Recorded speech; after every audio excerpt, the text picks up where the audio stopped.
สบายดีพี่น้องมาสุขสุขคนเนาะสบายดีFCทุกท่านพี่น้องเลยเนาะวันนี้ก็มาจ่ายมาจ่ายว่ะมาแจกเสื้อผ้าคือเก่าได้พี่น้องเด้อเนาะนั่งอยู่หมู่บ้านนี่แหละเข้าเจ้าฮิตเซนพานี่ได้นี่เอาพาเพิ่นว่าพาเอาผ้าฮิตพาเนาะนี่แหละเฮือนซาลันแปดเพิ่นก็ดิพาใบตองโอ้คูเล็กนี่หายากเลยเด้อคูมือบ่มีเลยเด้อคูมีแต่ในเฮือนนั่นน่ะเด้ฮะส่วนมากทางนี้ก็จะหมักใส่เฮือนทั้งร้อยเด้ก็มีคูเล็กไปขึ้นขออนุญาตขึ้นเฮือนเด้อเชิญเราเราเชิญขึ้นรถโอ้เราปูขักเด้อนี่เสียอย่างเดียวบ่ได้มงบ่ได้มงเวลาฝนตกแล้วมันสิดอกสบายดีแหละสบายดีลูกเอ้ยโดยโดยสบายดีพ่อบ่น่ะ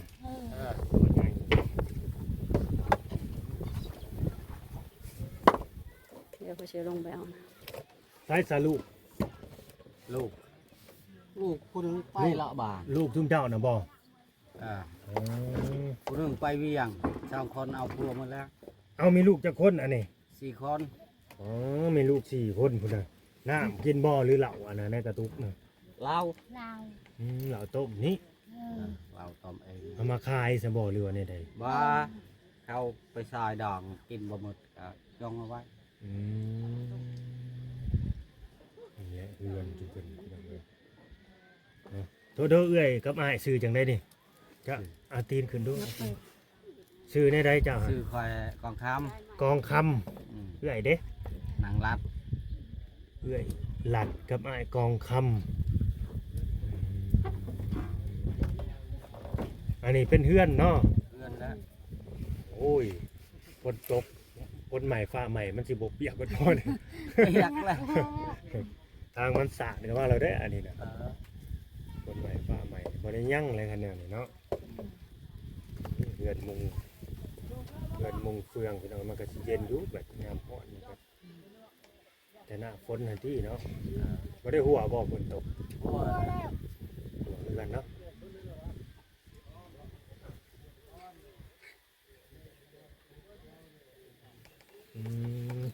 ถ้ากันกินข้าวกินน้ำบ่ยังมื้อนี่จำแจว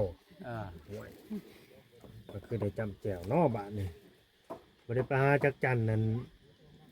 เนี่ยแข่งหมูแดงบ่ได้ไป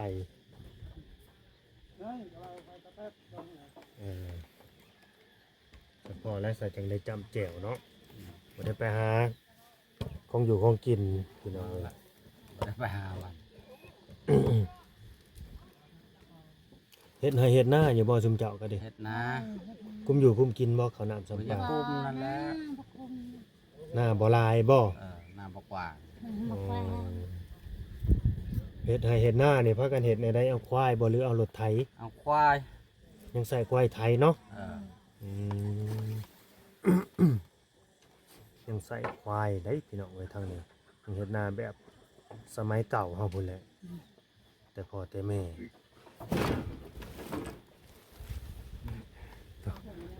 ทงใหญ่เลยบ่เอามาหรือว่าบ่เอาก็ได้เอาแต่เสื้อผ้าให้เพิ่นก็พอแล้วเสื้อผ้านี่ก็โอ้หลายเลยซ้ำนี่ก็ดีใส่กันบ่เบิดเลย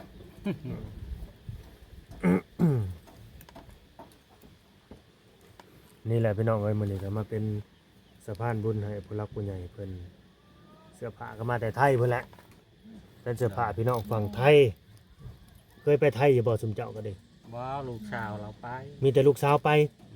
ฮักมันเขาเอาผัวมาแล้วโอ้ไปเลยได้ผัวได้ทั้งเงินได้ทั้งผัวเนาะโอ้ยบ่ได้ทั้งเงินโกยเลยพอเรื่องเงินลาโกยเลิศได้ว่าได้ทั้งเงินได้ทั้งผัวได้ผัวแล้วก็ยังอยู่ไทยบ่เดี๋ยวนี้ผู้นึงยังอยู่ไทยผู้นึงยังบ่ได้ไปผูกแขนแล้วบ่ลูกสาวเอาผัวนี่ผูกแล้วผูกเรียบร้อยเนาะเพิ่นแต่งกันแพงบ่ทางนี้จักล้าน แพงย่างลูกข่อยก็8 ล้าน 8 ล้านมีงัวมีควายบ่ บ่งัวกินตัวหนึงกับเงิน8 ล้าน โอ้ ก็หมดชื่อผิดชื่อเกลือ โดย ชื่ข้าว โอ้ยมันฮอดสิบ่พอซั่นแหละอันนี้คือแบบผัวใหม่เมียใหม่นี่บ่8 ล้านนี่ เออ อ๋อผู้บ่าวผู้สาวนี่เนาะ เออ ถือว่าถืออยู่ได้พี่น้องเอ้ยถือว่าถือได้ถ้าว่าเปรียบเทียบแถวบ้านนะบ่าวลาวนี่40-50 ล้านผู้ได้เขาเอิ้น คันบอลเขามีนั้นไหมสำนัก อันนี้ต้องใช้คนบ้านเดียวกันบ่จักแบบ ว่า ว่า พุ่นแกงสังกู อ๋อเขาเจ้าแต่งแบบ เราก็ทุกข์อยากปากหมอง ถูกหยากคือกันเนาะ คือกันนั่นแหละ อันสิไปห้องหลายก็เขาก็บ่มีเนาะ เออ คิดเห็นใจเพิ่นใจโตหั่นนะ ผู้แพงนะแพงเขาแต่เช้า30 40 50 อีกอย่างก็แบบว่า ลูกเต่าเขามักเขาหักกันไงก็เอากันเนี่ยนี่นะ เอากัน อืมอืมมึงจะดึงเข้าไปด้วย จะดึงเข้าไปข้างหน้าเจ้านี่เอาไว้วางนี่วันแรกจังเลือกดอกวันแรกจังเทเลือกก็ได้ถ่ายคลิปให้จบก่อนวันแรกชุมเจ้าก็จังเลือกก็ได้ เงินพอเงินบ่เป็นหยังเนาะ อื คน ม สิตายหูเพิ่งเครื่องทงคนนั่งจะดีแล้วก็นอก อ่ะกะสิบ่มีหยังหลายพี่น้องไว้มื้อนี้ก็ดีเนาะเพราะว่าเฮาก็เข้ามานี่ก็2 โมง 3 โมงเข้ามานี่มันก็ทางออกทางเข้าก็ยากการเดินทางมันก็ไกลแน่เคยไปบ่เซโนเคยอยู่บ่ เคยไป เคยเนาะ อืม พุ่นแหละข่อยอยู่ภาคเซโนพุ่นแหละภาคเซโนออกไปอีกก็20 กว่าลักบ่ได้อยู่แถวนี้ได้ข่อยก็ดี ไกลหั่นแหละทางมันก็ถ้ามันทางง่ายมันก็บ่ยากดอกเข้าไปเข้ามา ทางเข้าบ้านนี่ยาก เนาะโอ้สุดยอดเลยรถนี่ก็ยังแบบคอยข้านไปหั่นนะ โดย เรียนได้แต่เลข2หักบ่เคยมาจักเทื่อได้หมู่บ้านนี่บ่เคยมาจักเทื่อจักชื่อบ้านแหน่ใดก็บ้านอิหยังก็อันนี้ บ้านกระทำเซ กระทองแซ่ กระทองเซ กระทำเซเมืองชน เมืองซนนี่ก็โอ้ว่าเมืองน้อยๆหักหมู่บ้านหลายได้เมืองซนนี่ เออ เนาะยาวมาฮอดพี่ คุณฮอดนาไซคุณ บ่คิดว่าเมืองชนสิ เขตเมืองชน แบบว่าอิหยังเอาเนื้อที่เมืองเขาเจ้าน่ะสิยาวสิกว้างมาฮอดพี่ได้พี่น้องเอ้ยบัดว่ามาฮอดนากระทองเซสมบ่ซื่อมันใกล้เซบ่ เออได้ คือได้ยินแม่เฒ่านะว่าวันน้ำฝนนี่น้ำท่วมเบิดแล้วว่าแถวนี้ เรือแต่ในโน่นนี่แล้วอะ อืม เรือแต่ในบ้านนะ มันมาทางไหนหนอน้ำแถวนี้ก็แม่นเบิดบ่น้ำนี่ แม่นหมด โอ้บัดเบิ่งยามนี่บ่คือว่าแห้งแล้งเนาะ โดย บัดยามฝนบ่ว่าน้ำมันเรียบไปทางใดก็คือมีแต่น้ำ ปูปลาก็สิสนั่นอยู่เลยเนาะ ปลาไปได้กินซ้ำหมดน้ำท่วม โอ้หากบ่ได้เฮ็ดหน้าแซงเนาะแถวนี้เนาะ บ่ เฮ็ดแต่หน้าปี มีจักดูดน้ำดูเอ้ย โอ้บ่มีจักร จักกระนานชีวิตแห้งบุขึ้นแน่น้ำแต่เช่เลย โอ้กันเฮ็ดหน้านี่ต้องดูดขึ้นมาแต่เซ่บ่อ๋อก็เลย เป็นเฮียง โดยฟังว่านี่เฮ็ดหน้าแต่ละปีนี่ก็เสี่ยงคือกันเนาะ เสี่ยงภัยน้ำท่วมถ้ามันท่วมมันหลายมื้อบ่ตายเบิดเขาก็เด้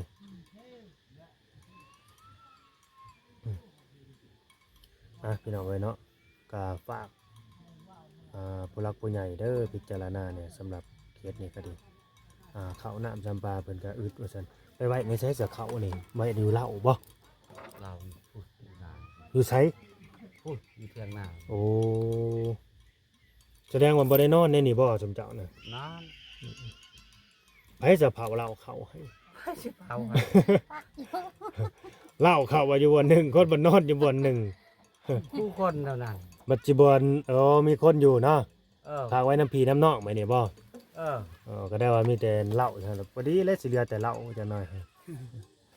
บัดจิไปชี้เข้าวัดเปิดเบิ่งบัดจิเฮ็ดแต่เหล้าได้จะหน่อย คนสมัยเดี๋ยวนี้เนาะ แม่นเป็นมีพี่น้องอยู่เผาอยู่หั่นเนาะ พี่น้องเอ้ยเนาะเฮาก็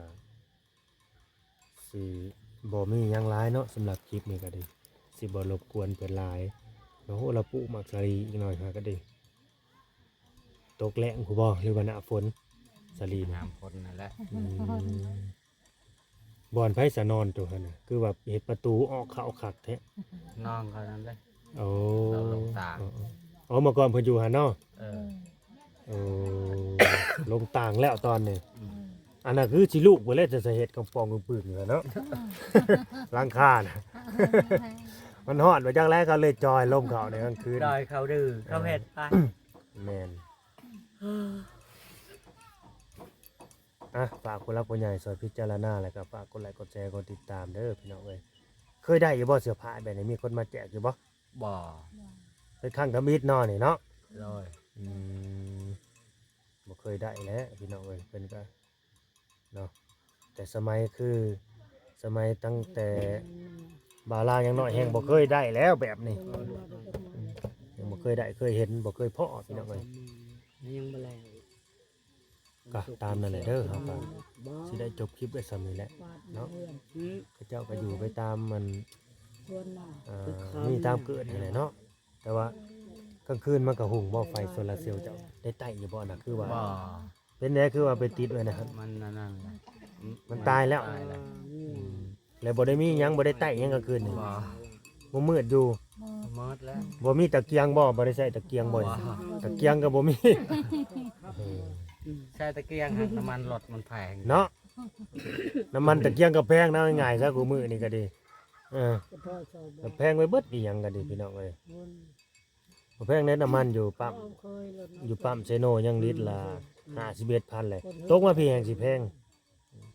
ขนาดอยู่ในปั๊มยัง50กว่าพันน่ะ เคยบอกโอ้ อยู่บ้านนอกเขาแบบนี้ก็ยังขายแพงนะคันว่าเงินบาทก็ หักไว้เจ้า 75 บาทก็ได้พี่น้องเอ้ย75 บาทต่อลิตรหนึงบ้านนี้ก็บ่มีหยังเด้อสิให้สมเจ้านะขอมกขอบใจทั้งผู้รักผู้ใหญ่เพิ่นที่ว่าเสื้อผ้าหน้าแพร่นี่เป็นหลวงตาทางฝั่งไทยเพิ่นฝากมาบริจาคให้คนทุกข์คนยากคนลาวเฮานี่แหละที่ว่าทุกข์ยากอนาถาหั่นนะฝากขอบคุณเพิ่นให้เพิ่นอยู่ดีมีแฮงสุขภาพเข้มแข็งแบบนี้นะบ่ได้บ่ให้อยู่ดีมีแฮงเด้อนี่มือขึ้นแล้วก็ให้อยู่ดีมีแฮงให้สุขภาพเข้มแข็งให้ร่ำให้รวยเด้อเฮ็ดหยังทำหยังก็ว่าสิเนาะซุมเจ้าคือกันก็ให้อยู่ดีมีแฮงเนาะสุขภาพเข้มแข็งเนาะอย่าเจ็บอย่าจนเด้อเนาะคิดสิ่งใดก็สมความมุ่งมั่นปรารถนาเนาะเอาพี่น้องเอ้ยก็ตามนั้นเฮาก็สิได้ขอจบคลิปไว้ซ้ำนี่แหละเนาะฝากกดไลค์กดแชร์กดติดตามพี่น้องเอ้ยเนาะโดยบ่เป็นหยังดอกพ่อใหญ่ซ้ำนี่ก็ได้แหละเนาะเพราะว่าเป็นครั้งแรกเด้เฮาก็ยังสิยังบ่เป็นยังบ่คุ้นเคยยังบ่ชินแน่กับแม่นหั้นนะยังสิแบบว่ากะๆเก่งๆแน่จักหน่อยคำเว้าคำจาก็เนาะยังบ่เป็นอะไรเพิ่นก็สิบ่กล้าแน่มาเว้าออกกล้องออกสื่อหั้นนะเนาะบ่คือลูกได้ไปตลอดเว้าอยู่คู่มือไปทั่วทิพย์แหละเนาะสบายดีเด้อสบายดีโดยสบายดีโอเคพี่น้องเราจะจบคลิปไว้ซ้ำนี้เนาะขอบคุณท่านผู้ชมเด้อแล้วก็เลยแชร์กดติดตามในบ้านเขาเจ้านะพี่น้องเว้ยพี่จะโคกแต่ป่าทางไปทางมากันเนาะเพื่อนเขาเจ้าก็สิประมาณ30หลังนี่แหละหมู่บ้านนี่นะอยู่ในใดถ้าขี่รถสิบเกินนี่ดอกนี่นะทางเข้ามากันนี่สิประมาณนี้ทางรถไถเนาะบ่แม่นทางรถใหญ่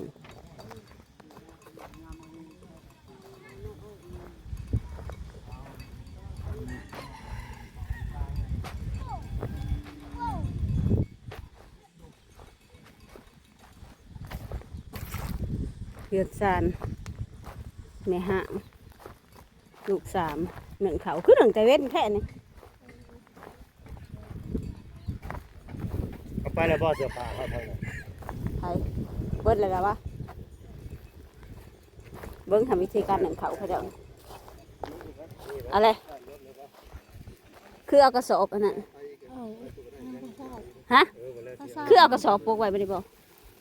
เออ นั่นดิเขาแล้วขาวค่ะอะไรเนาะเอากระสอบโปงเอาได้ ใส่ อันนี้จับยุบเขาโลด อืม มึงมีพาปิดหมอพากระสอบโปงเอาอันนี้ เอากินกับหยัง อ่านกับพี่นางบ่ ที่นี่ที่นั่งแล้วก็พ่อจะบ่น แล้วขอหน้าโอเคโอเคไม่คิดเขาไปหน้าอยู่ใช่ปะ เอาไปแจกนี่นะ